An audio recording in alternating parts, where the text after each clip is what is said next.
Já estamos de volta, foi rapidinho o intervalo para a gente continuar conversando com Dona Maria Conceição. Altas histórias aqui, estou achando muito interessante, muito divertido. Como foi voltar com todo esse conhecimento, essa experiência e trazer isso tudo para Montes Claros? A senhora chegou aqui como professora, como diretora, como foi?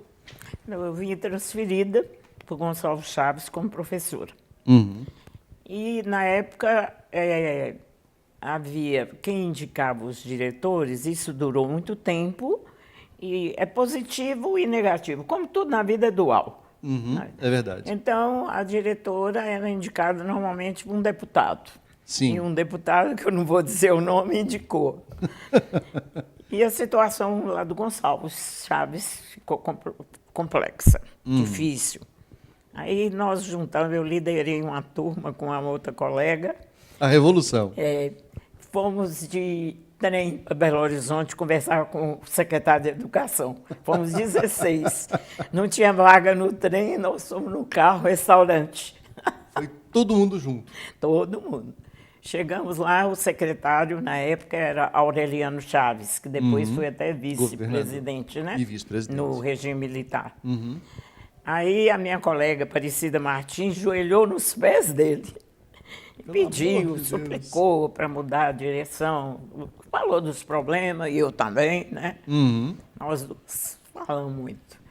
Aí ele agradeceu, foi muito atencioso, e nós voltamos. Quando foi uma semana depois, nós fomos nomeadas inspetoras. Tiraram os líderes do Gonçalves Chaves. Saiu a Aparecida e eu. Inspetoras. Inspetora. 2 de maio de 62, publicado no... Aí que criou o que hoje é superintendência, era a delegacia de ensino. Sim. E aí nós funcionamos primeiro numa garagem lá na rua São Francisco. Depois mudamos para Praça Coronel Ribeiro, e aí depois é que construiu o que hoje é superintendência. Aí veio o regime militar, em 64, eles pegaram todas as escolas do município, zona rural, tudo, colocou tudo responsabilidade do Estado, e a gente pegava de Pirapora, Espinosa, São João do Paraíso. Nossa, toda a região. Toda a região. Toda a região. Tinha que estar seguindo, acompanhando, trabalhamos, indo direto. Trabalhamos. Eu fico olhando, às vezes eu vou à superintendência olhando o pessoal naquele conforto, lá com o celular, com ar-condicionado, com os computadores. Né? Não tinha nada daquilo. Ralamos. A maquininha para catilografar e pronto. Mas foi muito bom. Até para pegar a estrada e ir até as cidades era difícil. Eu peguei várias, eu fui inspetora de São João da Ponte, na época de Olímpio Campos. Então foi difícil, viu? Foi difícil. Mão pesada. É difícil. E como houve a instalação lá de uma escola, e a delegada daqui mandou uma ordem que eu instalasse a escola, e aí chegaram os deputados, um de um lado ou do outro, da oposição, e aí eu fiz a instalação da escola, mas não dei palavra franca para ninguém. Está aberta, inaugurada, parabéns, acabou, tchau. Acabou, faz a ata aí, acabou. Não deu palavra para ninguém. Quando eu fui para fazer uma reunião daí uns 15 dias, estava fazendo a reunião, e eu estou vendo o povo chorando, aquela coisa, umas 100 e tantos professores, professoras, né, zona rural e tal. Aí começaram os foguetes. Eles tinham conseguido me tirar. Ah, meu Deus! Conseguiram e todo me mundo tirar. numa lamentação doida. Povo, chegava o telegrama, meus pêsames, né? Demorou chegar na casa de Olímpio Campos. A senhora, com tanta liderança, com tanto espírito de realmente partir em busca daquilo que é preciso ser melhorado, ser mudado, nunca se envolveu com política ou já trabalhou politicamente ou só como Não. professora? Eu sempre... Minha paixão é educação, entendeu? Sempre foi, desde pequena, como eu falei, queria ser professora. E lá em casa não tinha ninguém professor. O contrário, é todo comerciante. Meu pai foi o primeiro a vender carro no norte de Minas. Foi o primeiro a ter combustível no norte de Minas. E não tinha ninguém. Todo mundo trabalhava no comércio. Sim. E eu queria ser professora. E realmente eu sou apaixonada pela educação e sempre acho que essa mistura não dá certo. Política e educação. Principalmente na área do deficiente, do excepcional, você usar ali para politicamente... Não, nunca. Eu sei que se eu entrasse, eu conseguia, família enorme, né? E eu fiz um bom trabalho educacional em Montes Claros. Sim. Fiz e faço. Posso, à noite, dormir com a consciência tranquila do dever cumprido. Quantas pessoas... não é difícil falar quantas pessoas, que devem ser inúmeras, mas hoje, olhando os postos de trabalho, pessoas que se destacam, que passaram pelas suas mãos como alunos, dá realmente para olhar e falar assim, eu fiz um bom trabalho, espelhando-se nos representantes da cidade aí? Tem Fátima Turano, que foi minha aluna no São Norberto. O São Norberto foi minha primeira escola. Tem Paulo César. Almeida foi meu aluno desde do antigo ginásio, né? Quinta série. Foi meu aluno terrível. Já entrava com um pacote de jornal debaixo do braço. Ah, é? É. Já é interessado pelas notícias desde... Mas foram milhares, porque quando eu comecei o São Norberto, que foi com a ajuda de Dom Geraldo, que me conhecia desde criança, então, tanto que por isso o nome São Norberto. Eu comecei a escola como filial do Seminário São Norberto. Sim, Primeiro ano, 100 e poucos alunos, aquela peleja, os sócios escapuliram. Mas foi no segundo ano nós estouramos, 1.800 alunos. Nossa. Para Montes Claros, que era um ovo. Mas eu tinha sido inspetora, era conhecida de todo mundo. Já sabiam da sua mão. Aí também eu criei o primeiro científico que não existia. A senhora que trouxe para Montes Claros? O primeiro científico em Montes Claros. Aí também no Plínio Ribeiro, né? Criou-se também, era atrás aqui da Escola Normal, da Matriz, Escola Normal. E aí eu também no São Norberto, eu comecei a trabalhar para aceitar o adulto estudando. Aí tive muitos militares, muita gente. Como é que ela chama, gente? Uma senhora que é dentista, já idosa, ela já era casada, com filho. Eu incentivei, vem estudar. Bom, inclusive a mãe de Paulo César foi minha aluna. Eu incentivei o pessoal, uma que foi prefeita de Rubilita, vinha estudar. Que tinha aquela ideia que só jovem, né, criança podia estudar. Aí eu também já botou uma mão aí no ensino adulto. Romper isso, né? Posteriormente, quando o outro colégio meu, que foi o CBMOC, e depois Padre Chico, eu pedi para mudar para a opção o nome, eu criei vários cursos que nunca existiam no Norte de Minas. Já no colégio opção. O primeiro supletivo do Norte de Minas fui eu que criei. Só tinha supletivo no Roma e no São Luís de Belo Horizonte. E em nenhum outro lugar de Minas eu consegui. Trazer para cá.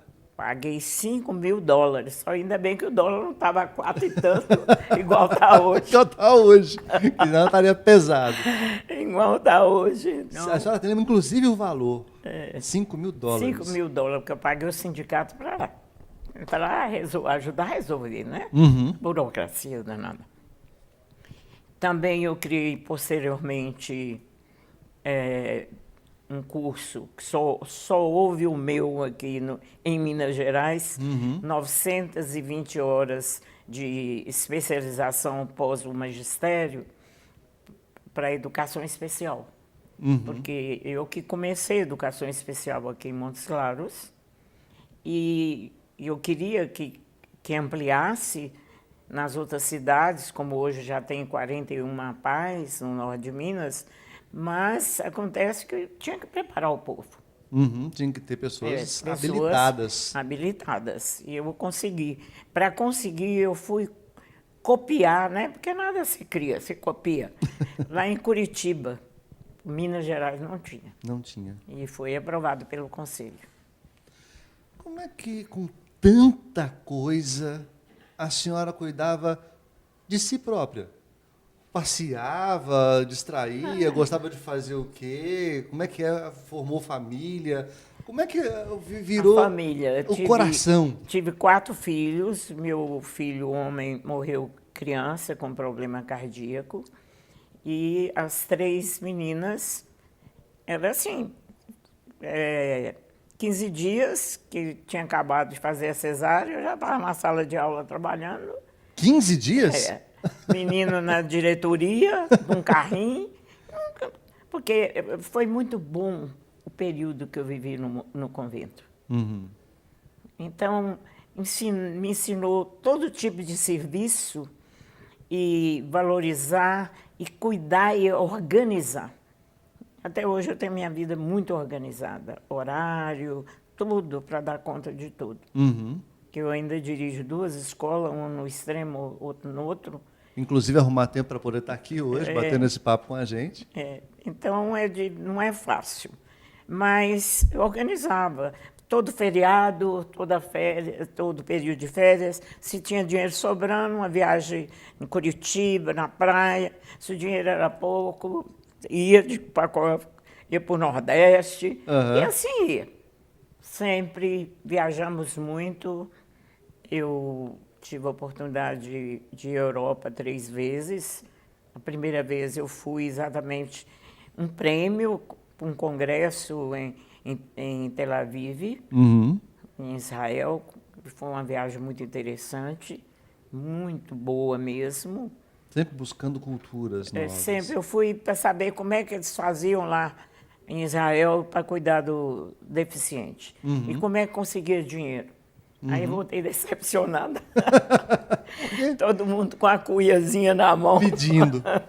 Não é tão diferente. E olha o tamanho de Israel para o tamanho do Brasil, né? Dificuldade muito grande.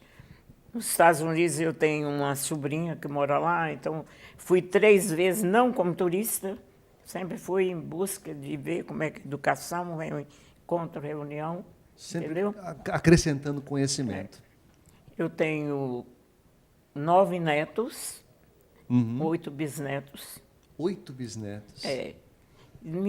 Minhas filhas foram minhas alunas, meus bisnetos, quase todos foram meus alunos. Netos, aliás. Netos. Bisnetos, não. Bisnetos eu só tenho um comigo, no Pedacinho do Céu, o Eduardo. Vou te contar, e devem estar orgulhosos demais dessa bisavó com tanto conhecimento. Aí todos chamam Vovó Bisa. Vovó Bisa. Vovó Bisa. É tão interessante que eu, na minha sala lá do Pedacinho do Céu, tem a fotografia dos bisnetos. Me levaram lá uma foto grande, botou do... Aí um dia entrou um coleguinha do meu bisneto e falou comigo assim, ué, por que o meu retrato não está aqui? Se o meu coleguinha está. Aí eu falei, vai pedir para a mamãe seu retrato que eu ponho aqui, Vovó Bisa. Então, pegou. A bisneta minha mais velha, que hoje mora na Dinamarca, está com 10 anos, ela soltou na escola o Vovó Bisa, então pegou. Quem começou primeiro? O Capelo Gaivota ou o Pedacinho do Céu? Capelo Gaivota. Quando? Eu criei o São Norberto, depois, com 8 anos que eu dirigia, trabalhava lá com o Padre Murta. Aí, meu marido adoeceu gravemente. Eu fui com ele para Belo Horizonte. E aí, saí do São Norberto. Deixei o São Norberto. Foi um período que mexi com fazenda. Aliás, nesse intervalo, eu mexi com fazenda 30 anos. Ainda tem tempo para mexer com fazenda.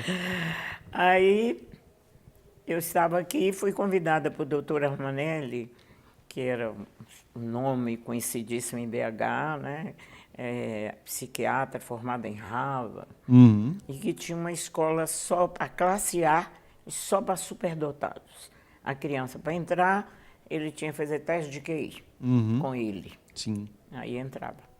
E um belo dia surgiu o convite para eu ir para lá, dirigir a escola, ser sócia dele e dirigir a escola. Eu fui, levei minhas filhas e morei 3 anos lá, dirigindo a escola, até que no setembro do 3º ano, eu fui resolver um problema na Secretaria de Educação, que ainda era na Praça da Liberdade, né?